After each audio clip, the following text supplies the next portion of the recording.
જામનગર મહાનગરપાલિકાની ચૂંટણીનો પ્રચાર ચરમસીમાએ પહોંચી ગયો છે। ઉમેદવારો બને તેટલા વધુ મતદારોને રૂબરૂ મળવાનો પ્રયત્ન કરી રહ્યા છે, જેના ભાગરૂપે ગઈકાલે વોર્ડ નંબર 3ના ભાજપના ઉમેદવારો સુભાષભાઈ જોશી, રાજુભાઈ યાદવ, હેતલબેન અમેથિયા અને કૃષ્ણાબા ઝાલાના સમર્થનમાં કાર્યકર્તા સંમેલનનું આયોજન કરવામાં આવ્યું હતું। આ કાર્યકર્તા સંમેલનમાં બહોળી સંખ્યામાં કાર્યકર્તાઓ અને શુભેચ્છક મિત્રો ઉપસ્થિત રહી ભાજપની પેનલના ચારેય ઉમેદવારોને જંગી બહુમતીથી વિજયી બનાવવાનો કોલ આપ્યો હતો। આ કાર્યકર્તા સંમેલનમાં શહેર ભાજપ પ્રમુખ બીનાબેન કોઠારી, મહામંત્રી વિજયસિંહ જેઠવા, પૂર્વ મેયર દિનેશભાઈ પટેલ, પૂર્વ ધારાસભ્ય લાલજીભાઈ સોલંકી, રાજુભાઈ મારફતિયા, જયેન્દ્રસિંહ ઝાલા, ભાવેશભાઈ સહિતના ભાજપના અગ્રણીઓએ ભાજપની પેનલને વિજયી બનાવવા અપીલ કરી હતી। પૂર્વ કોર્પોરેટર સુભાષભાઈ જોશીને ભારતીય જનતા પાર્ટીએ સતત ત્રીજી વખત વોર્ડ નંબર 3માં ટિકિટ આપી છે। વોર્ડ નંબર 3માં સુભાષભાઈ જોશી 108 તરીકે મતદારોમાં જાણીતા છે, કારણ કે વોર્ડ નંબર 3માં આ વિસ્તારના રહેવાસીઓને લાઇટ, પાણી, ગટર, રોડ રસ્તા અને સફાઈ સહિતના કોઈપણ નાના મોટા કામ હોય ત્યારે માત્ર સુભાષભાઈને ફોન કરે તો તાત્કાલિક સુભાષભાઈ જોશી એક્શનમાં આવીને પ્રશ્નનું નિરાકરણ કરી આપે છે, જેને કારણે વોર્ડ નંબર 3માં સુભાષભાઈ લોકપ્રિય કોર્પોરેટર તરીકે ઉભરી આવ્યા છે। આ વખતે ભારતીય જનતા પાર્ટીએ અનામત સીટમાં રાજુભાઈ યાદવને વોર્ડ નંબર 3માં ટિકિટ ફાળવી છે। રાજુભાઈ યાદવ પણ ખૂબ જ દોડતા અને સક્ષમ કાર્યકર્તા છે। રાજુભાઈ યાદવ શહેર ભાજપ ઉપપ્રમુખ તરીકેની પણ સેવા આપી ચૂક્યા છે। રાજુભાઈ યાદવ સરળ સ્વભાવના છે, જેને કારણે રાજુભાઈ યાદવને કોઈ પણ વ્યક્તિ એક વખત મળે તો કાયમી રાજુભાઈ યાદવ સાથે સંબંધ બાંધી લે છે। આમ રાજુભાઈ યાદવ મળતાવડા સ્વભાવને કારણે પણ મોટું મિત્રવર્તુળ ધરાવે છે। આ ઉપરાંત ભાજપ અગ્રણી ગિરીશભાઈ અમેથિયા પ્રજાપતિની દીકરી હેતલબેન અમેથિયાને ભાજપે આ વોર્ડમાંથી ટિકિટ આપી છે। હેતલબેન પણ સોશિયલી વર્ક કરવા માટે જાણીતા છે। હેતલબેન યુવા મહિલા હોવાના નાતે મહિલા વર્ગમાં ભારે માન સન્માન ધરાવે છે। આ ઉપરાંત વોર્ડ નંબર 2ના કોર્પોરેટર જયેન્દ્રસિંહ ઝાલાના પત્ની કૃષ્ણાબા ઝાલાને ભાજપે વોર્ડ નંબર 3માં ટિકિટ ફાળવી છે। કૃષ્ણાબા ઝાલા પણ ભાજપમાં છેલ્લા ઘણા વર્ષોથી કાર્યરત છે। આ વખતે ભાજપે વોર્ડ નંબર 3ની પેનલના તમામ દોડતા ઉમેદવારોને ટિકિટ આપી છે।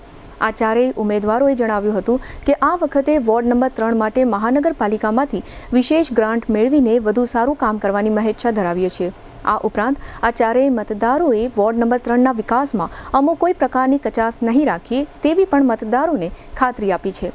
લોકોની અપેક્ષા કરતાં પણ અમો આ વખતે વોર્ડ નંબર 3માં વધુ સારું કામ કરીશું, કારણ કે ભાજપના વરિષ્ઠ આગેવાનો અને ભારતીય જનતા પાર્ટીએ અમોને વધુ પ્રોત્સાહિત કર્યા છે। આ તકે ભાજપના વોર્ડ નંબર 3ના ઉમેદવાર સુભાષભાઈ જોશીએ GTPL જામનગર ન્યૂઝને મતદારો જોગ સંદેશો આપ્યો છે, જેના મુખ્ય અંશો અત્રે પ્રસ્તુત છે। ભારતીય જનતા પાર્ટીના એવા સુભાષભાઈ, રાજુભાઈ, હેતલબેન અને યોગીદાબા, આ ચારે ચાર ઉમેદવારોને તમારી વચ્ચે આજે અહીંયાથી જ કોર્પોરેટર ઘોષિત કરીને જાઉં છું। આ વોર્ડ હંમેશા ભારતીય જનતા પાર્ટીની સાથે સહયોગમાં રહ્યો છે અને ભારતીય જનતા પાર્ટીએ પણ આ વોર્ડમાં અને જામનગરમાં ખૂબ બધા વિકાસના કામો કર્યા છે અને એ કામો થકી જ 30 વર્ષથી ભારતીય જનતા પાર્ટીમાં જામનગરના લોકોએ વિશ્વાસ મૂક્યો છે અને જામનગરના લોકોએ વિશ્વાસ જે મૂક્યો છે અને એ મૂકેલા વિશ્વાસને પણ અમે સામે એ તમારા વિશ્વાસને એળે નથી જવા દીધો અને અમે એ રીતનું કામ તમારા વચ્ચે કર્યું છે અને ફરીને ફરી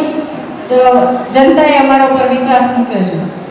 લોકો ભારતીય જનતા પાર્ટીની વિચારધારા સાથે જોડાયા છે અને જે વિચારધારા સાથે જોડાય છે, ભારતીય જનતા પાર્ટીનો કાર્યકર્તા બનીને રહે છે, એ પછી ધારાસભ્ય હોય, સાંસદ હોય કે કોર્પોરેટર, એ ભવિષ્યમાં એની પાસે પદ રહે કે ના રહે પણ એ કાર્યકર્તા હંમેશા રહે છે અને કાર્યકર્તા હંમેશા રહે છે અને ભારતીય જનતા પાર્ટીમાં સંગઠન સર્વોપરી છે અને આપણે બધા જ તમામ અહીંયા ઉપસ્થિત છે, આપણે સંગઠનના વ્યક્તિઓ છે અને આ સંગઠનની મજબૂતીથી આપણે આ ચારે ચાર ઉમેદવારોને જીતાડવાના છે।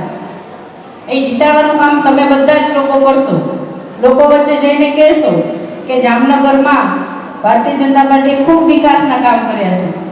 દેશભરમાં પણ મોદી સાહેબના માર્ગદર્શન હેઠળ ખૂબ સારા કામ થઈ રહ્યા છે અને જે અઘરા નિર્ણયો ભૂતકાળમાં નહોતા લેવાના એ તમામ નિર્ણયો, તમામ કામ મોદી સાહેબના શાસનમાં પૂરા કર્યા છે।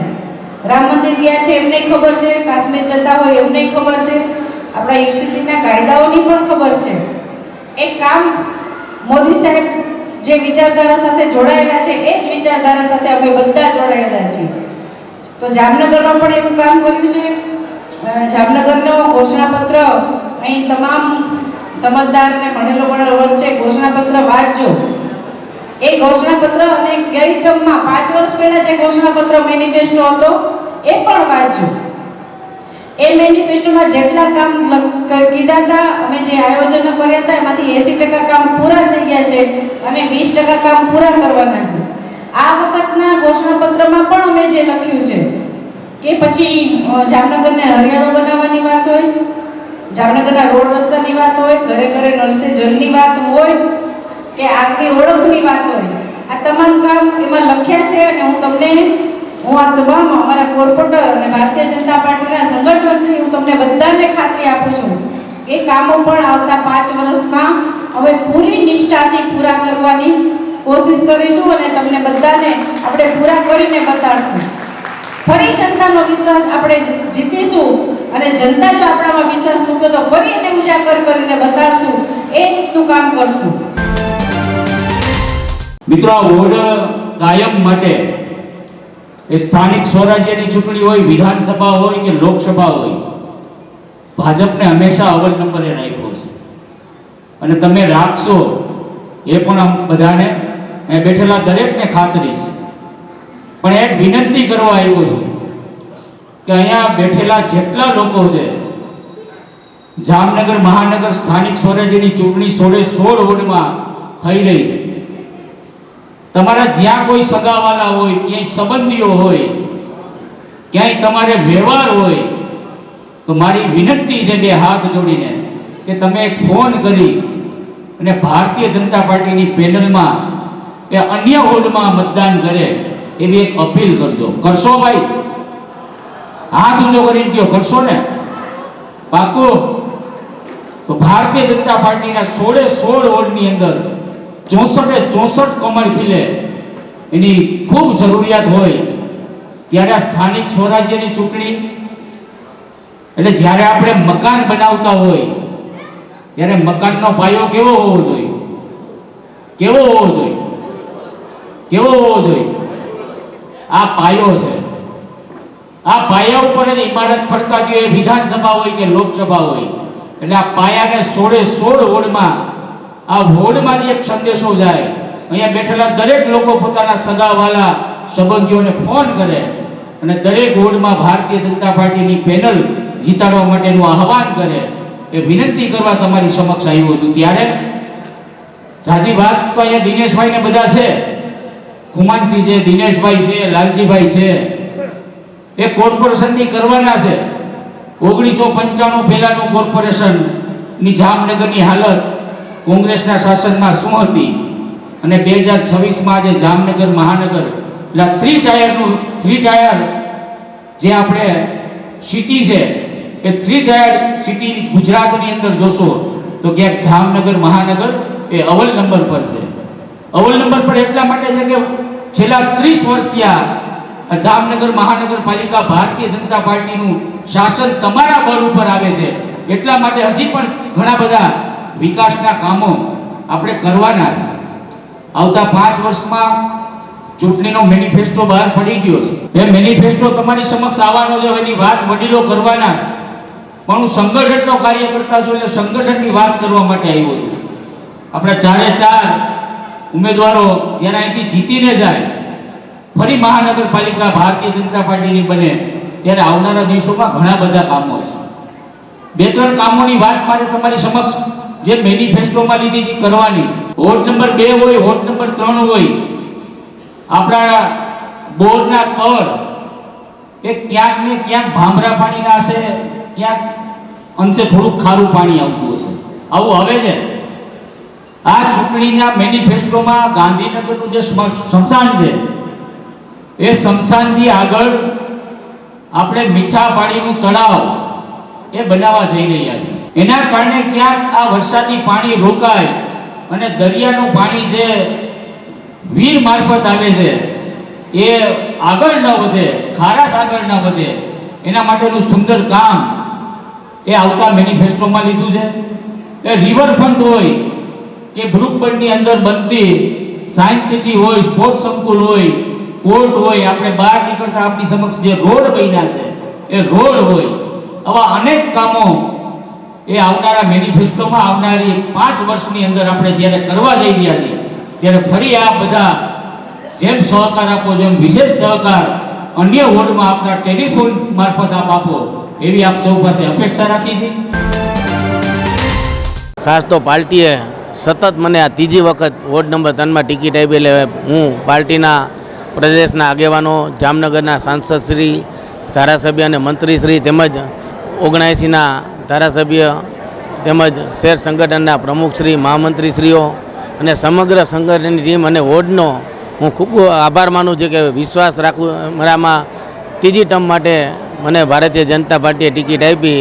એ માટે હું પ્રદેશના બધાનો આગેવાનોનો હું ખૂબ ખૂબ આભાર માનું છું. આવનાર સમયમાં વોર્ડ નંબર 3ના વિકાસમાં ક્યાંય પાછળવટ અમે કરી નથી છેલ્લા 10 વર્ષમાં, અને છેલ્લા 5 વખતથી ભારતીય જનતા પાર્ટીની આખી પેનલ જામનગરની આ વોર્ડ નંબર 3માં આવે છે. એટલે મારા સાથી આ વખતેના પણ તને હોદ્દેદાર ઉમેદવારને અમે જંગી લીધથી ચારેયની આખી પેનલ આવશે, એમાં કોઈ શંકા નથી. કારણ કે મારા મતદારો ખૂબ જ ભણેન ગણેન શિક્ષિત અને સમજુ છે કે જે કોઈ લોભ લાલચમાં આવતા નથી.